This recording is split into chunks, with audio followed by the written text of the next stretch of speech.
Yeah, how's it going, everyone? My name is Earlmeister, and in today's Meister deck profiles, I will be showing you my just-in-time deck. This is just-in-time steel aggro. Let's jump straight into the list right away. In terms of speed for aggro, this deck is in between aggro and mid-grow.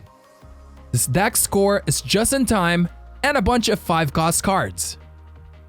Just in Time allows you to jumpstart the engine of your deck and cheat your way into playing a 5-cost card at turn 3.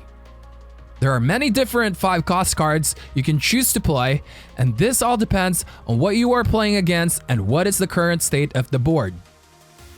The deck is filled with characters that can quest for 2 lore. The game plan is to finish the game as fast as possible.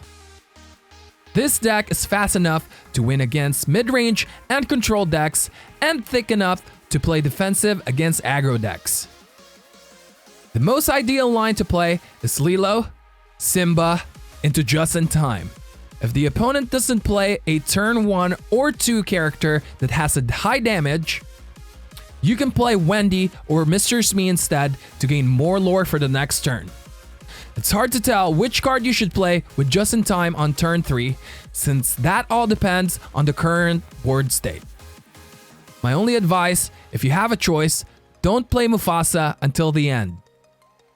He is more of a finisher that allows you to bring another character that can quest for 2 the next turn. Bare Necessities is a great card to have for this deck. This card allows you to actually survive against steel players so they can't fully wipe your board any longer. Robin Hood allows you to still gain lore aggressively and at the same time slow the tempo of your opponent's board. He is an ideal just-in-time target since at turn 4 you can challenge with it and play Rapunzel right after. Rapunzel is a happy card in this deck since she has a lot of targets. From Mr. Smee, Beast, Nani, and Kita. Playing one Rapunzel is usually enough since this deck is capable of finishing games at turns 6 to 7. Let's talk about Nani really quick. This type of decks would usually run Maximus in turn 5. But instead, we run Nani since she can also quest for 2. I highly suggest that you should consider Maximus as well, depending on the meta. Kita, on the other hand, is a great finisher and a complement to Bare Necessities. Once you build a board from turn 1 to 4, at turn 5, you can play Kita, quest with all your characters, and watch them survive the board so you can quest again next turn. Since Bare Necessities have already discarded removal actions from your opponent's hand, they are now reliant on their characters on the board to deal with yours. But wait, they can't deal with yours. They don't have any strength anymore. For mulligans, my only advice is keep a 1-drop and a 2-drop, and at the same time, get rid of all the other cards until you can find Just in Time.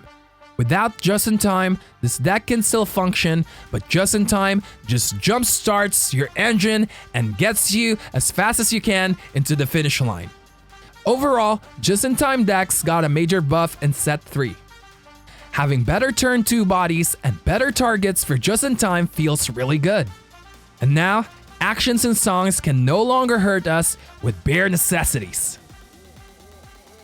If you enjoy and learned something from this video, please hit that subscribe button and the like button as well, and also turn on your notifications by hitting that bell button, and comment down below your questions or tell me what you think. I hope this deck came just in time to help you win your games for set 3. Other than that, I'll see you guys on the next video. Peace!